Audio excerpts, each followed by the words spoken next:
అందరికీ నమస్కారం. ఆర్టీవీ ప్రేక్షకులందరికీ స్వాగతం, సుస్వాగతం. నా పేరు పార్లపల్లి నాగేశ్వరి, స్కూల్ అసిస్టెంట్ హిందీ. ఈరోజు అంతరంగ ద్వీపం అనేటువంటి నా కవితా సంపుటిని ఆవిష్కరించుకున్న సందర్భంగా సాహితీ పెద్దలకి, నా బంధుమిత్రులకి, మీడియా ప్రముఖులందరికీ నా హృదయపూర్వక ధన్యవాదాలు తెలియజేస్తున్నాను. ఒక పుస్తకం రాయాలంటే ఎవరికైనా కూడా స్పందించే గుణం ఉండాలి. ఒక స్పందనే ఒక కవిత. అలా ఏదైనా ఒక సిచ్యుయేషన్ చూసినప్పుడు నాకు అప్పటికప్పుడు స్పందిస్తాను.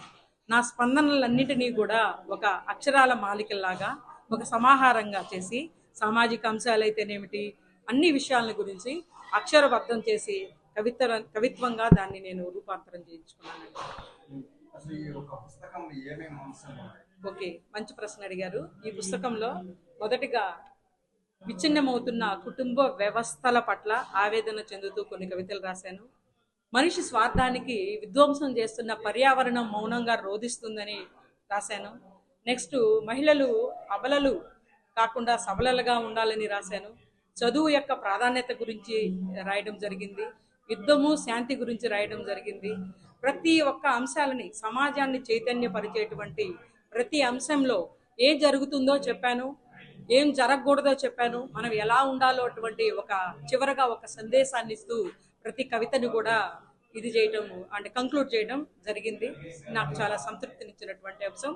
ఈ కవితలో ఉన్నటువంటి నా కవితా సంపుటిలో ఉండే 90 కవితలు కూడా వివిధ సమూహాల్లో 2 రాష్ట్రాల్లో ఉండేటువంటి సాహిత్య సమూహాల్లో మొదటి, ద్వితీయ బహుమతి పొందిన కవితలే అని చెప్పుకోవడానికి నేను చాలా సంతోషపడుతున్నానండి. ప్రస్తుతానికైతే ప్రింటే చేయించానండి. ఫర్దర్గా దీన్ని డిజిటల్ చేసి అమెజాన్లో కూడా పెట్టాలనే ఆలోచన నాకైతే ఉందండి. ఈ పుస్తకాన్ని ఇప్పుడే మనం ఆవిష్కరిస్తున్నాము. తర్వాత దీని గురించి అమెజాన్లో పెట్టాలనే ఆలోచన ఉంది. బుక్ షాప్స్లో అన్నింటిలో కూడా దొరుకుతాయండి. విజయవాడ బుక్ షాప్లో కూడా మేము దాని అడ్రస్ తర్వాత నేను ప్రకటిస్తాను.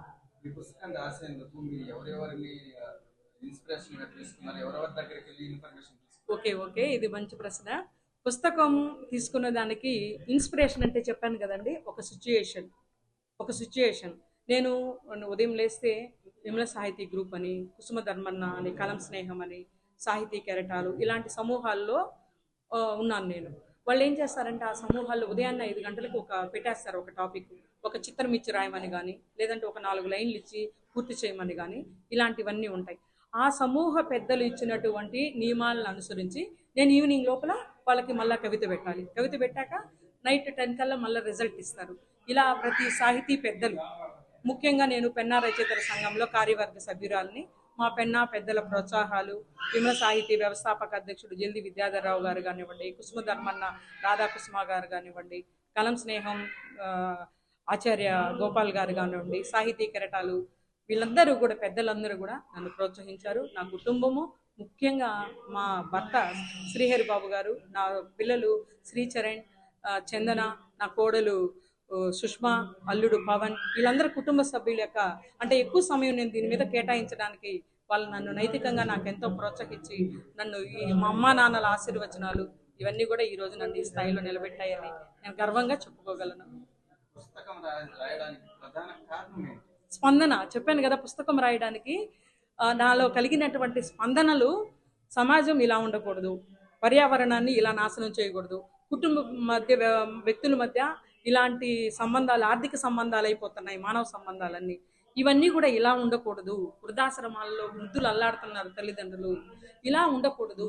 తిరిగి పూర్వతం ఎలా అయితే కుటుంబ సభ్యుల మధ్య ప్రేమ, అభిమానాలు ఇవన్నీ ఉన్నాయో అవన్నీ తిరిగి పునరుద్ధరింపబడాలి, పర్యావరణం ప్రశాంతంగా ఉండాలనేది నా యొక్క ముఖ్య ఉద్దేశంతోనే నేను దీన్ని రాయడం జరిగిందండి. చరిత్ర సృష్టించినోడు ఇప్పుడు ఆ చరిత్రని తిరగరాయబోతున్నాడు. అబద్ధాల గోడల్ని బద్దలు కొట్టి నిజాలను రాగా మీ ముందుంచబోతున్నాడు. నిజమైన వార్తల కోసం వెంటనే డౌన్లోడ్ చేసుకోండి రా యాప్ని.